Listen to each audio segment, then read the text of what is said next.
Below 100 రూపీస్కి ఇంత మంచి ఫ్రిడ్జ్ మ్యాగ్నెట్స్ నేను తీసుకున్నాను మీషో నుంచి.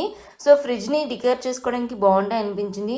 బడ్జెట్లో హోమ్ డెకోర్ చేసుకోవాలనుకున్న వాళ్ళు ఖచ్చితంగా పేజ్ని ఫాలో అవ్వండి. యూనిక్గా హోమ్ డెకోర్ చేసుకోవడానికి ఇష్టపడి మీ ఫ్రెండ్స్కి ఖచ్చితంగా ఈ రీల్ అయితే షేర్ చేసుకోండి. చిన్న చిన్న కొటేషన్స్తోని చాలా క్యూట్గా ఉన్నాయి. ఇవైతే కామెడీ కొటేషన్స్ కూడా ఉన్నాయి. ఇంకా హైదరాబాదీ థీమ్ అని చాలా చాలా బాగున్నాయి. లింక్స్ కావాలనుకుంటే పేజ్ని ఫాలో చేసి లింక్ అని కమెంట్ చేయండి, లేదంటే ఈ రీల్ నాకు సెండ్ చేయండి. లింక్స్ డైరెక్ట్గా మీ ఇన్బాక్స్కి వచ్చేస్తాయి.